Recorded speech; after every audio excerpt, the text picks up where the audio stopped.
naritong kasaysayan ni Oliver, may gabing walang umaga. Dito sa ating dulang, maginintuang kasaysayan.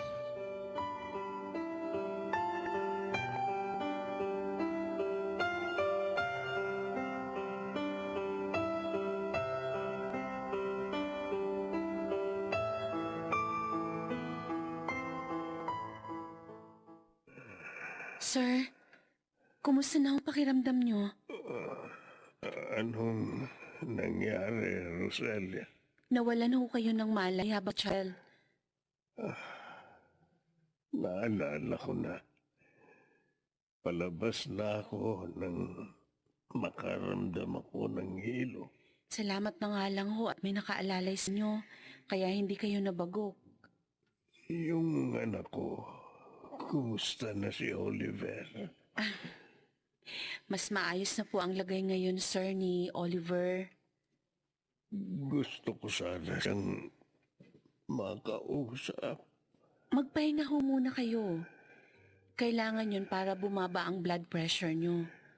Roselia, Sabi po ng doktor, maaaring dahil sa pagod at stress, kaya kayo nawalan ng malay.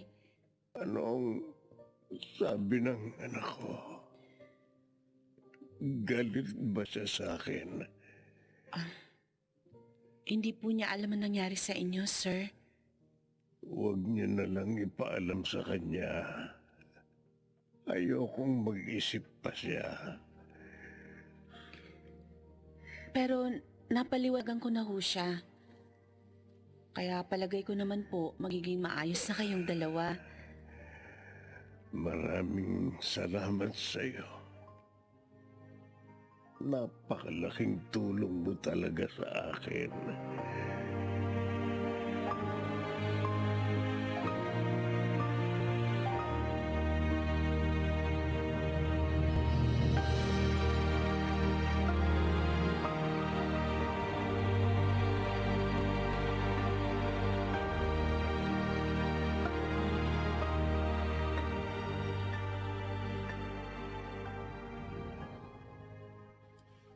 Maayos na po ang pakiramdam ko, Mang Martin, Aling Tinay. Pero, kailangan ko pa rin daw na mag-stay ng ilang araw dito. Ang mo naman inihintay pa ang sasabihin ng doktor kung kailan siya makakauwi. Martin, Ano ibig niyo sabihin, Mang Martin? Naka-confine ba rito si Daddy? ikaw talaga Martin. Ang daldal mo. Aling Tinay, meron bang nangyaring hindi ko alam? Sir, kasi sir, ang daddy mo, nahimatay habang nasa chapel kahapon. Ano po? Siguro dahil sa sobrang pagod at pag-aalala sa iyo. Ayaw ko nga sanang ipaalam pa sa iyo. Kaso ito naman si Martin, ang daldal. Akala ko alam niya eh. Pasensya ka na sana. Ayaw ko lang namang makaapekto pa sa pagaling mo ang nangyari. Kumusta na ang Daddy ko?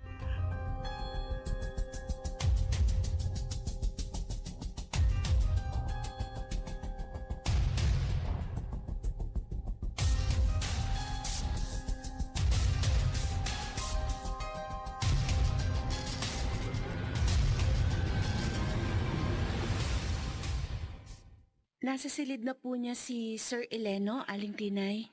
Roselia, maraming salamat, ha? Malaking tulong ka talaga sa pamilyang nito. Hindi naman ho. Totoo sinabi ko.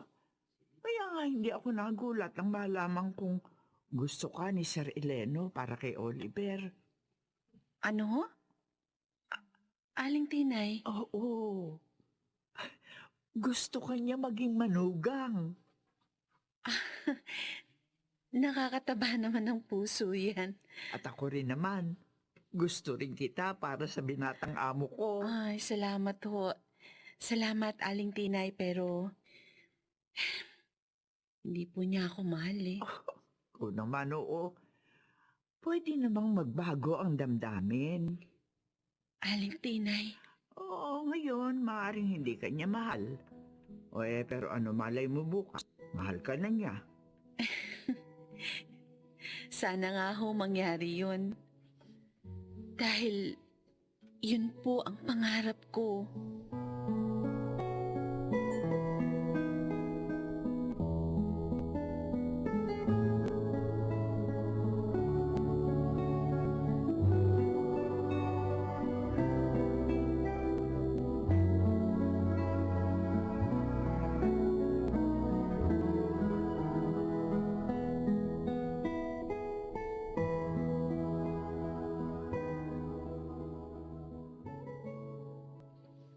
Nakahihiya na sa iyo, Rosalia. Hmm? Dahil sa kababantay mo sa akin, nakabala ko ng trabaho mo. Ano ka ba? Hindi. Nagagawa ko naman ng trabaho ko kapag nasa bahay na ako eh. Si Daddy ka pala. Kumusta na? Nakauwi na siya kahapon. At sabi niya, dadalawin ka niya ngayon. Kaya na ba niya? At lalo siyang lalakas kung hindi ka na magdamdam sa kanya.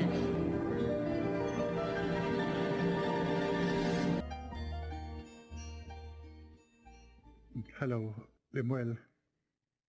Yung pala nangyari kaya hindi mo ako nadadalaw dito sa ospital. Oo. Wala kang dapat ihingi ng pasensya. Kasalanan ko naman eh. Umalis ako sa inyo. Lemuel. Mag-usap na lang ulit tayo ha. Narito si Daddy eh. Bye. Oliver, anak. Oh, kumusta ka na? Maayos na po.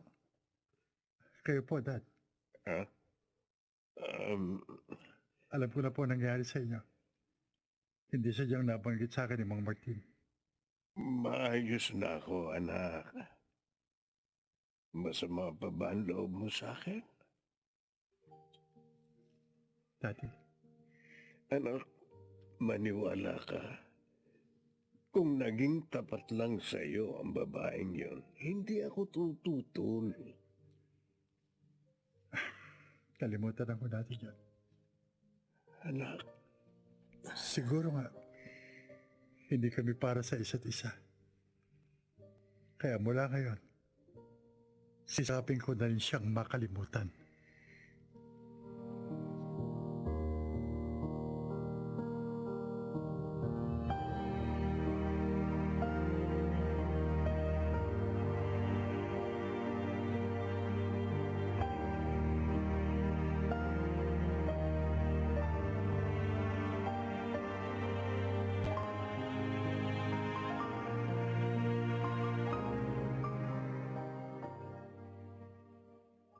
Lalabas na ho ba ng ospital si Sir Oliver?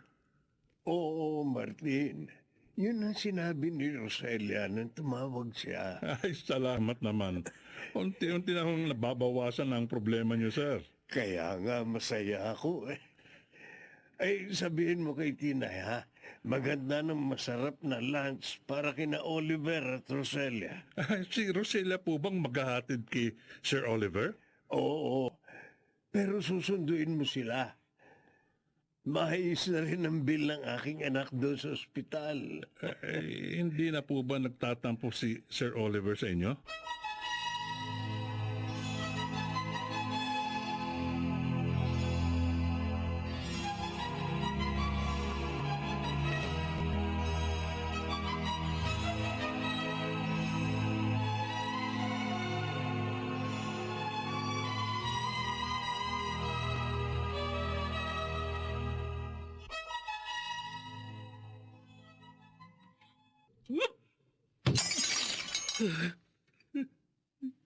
Ayoko nang makita kahit picture mo, Geraldine.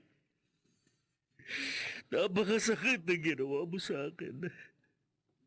Minahal kita. Naging tapat ako sa iyo. Akala ko, pangarap mo lang ang karibal ko. Yun pala, hindi! Kundi paglalaki! Siguro, matandang napakayaman ang pinatulad mo. Mukha kang pera! Wala kang kwenta! Pagsisisihan mo ito. Pagsisisihan mo ito balang araw!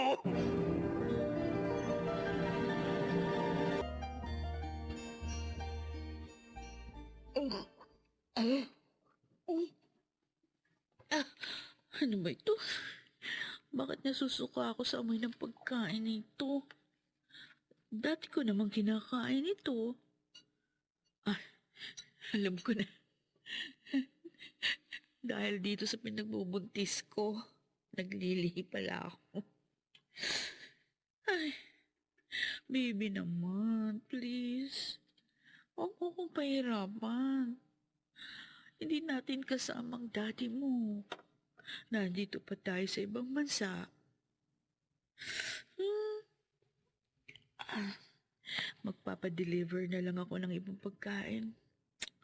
Ay, talagang hindi ko kayang kainin ito.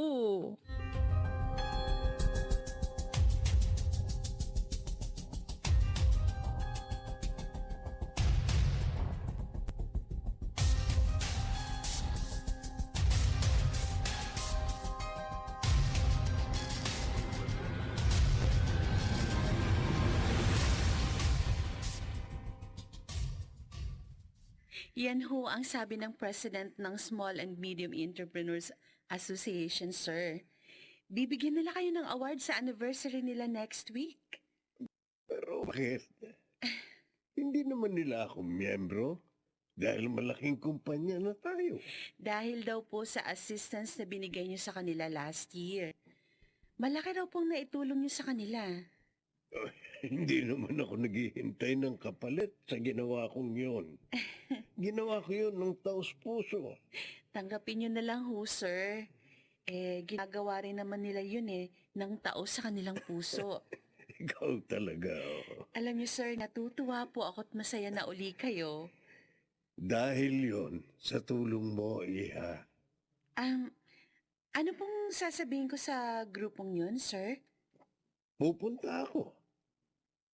Pero gusto ko, samahan niyo ko ni Oliver. Ho? Pati ako sasama? Oo. Dahil parang anak na rin ang turing ko sa iyo. At bahagi ka rin ng aking gumpay.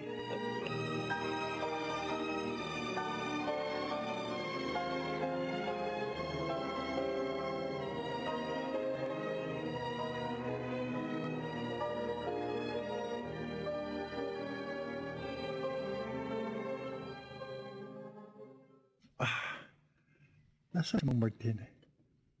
Gusto ko sana mamasyal. Nainip na ako dito sa bahay. Ayaw pa kasi kung papasukin ni Daddy sa ospital. Magpahinga raw muna ako. Oh, ayun pala sila ni Aling Tinay. Magkausap. Mabuti nga isama nila si Roselia para mapalpit lalo kay Oliver. Sa bagay, okay nga yun.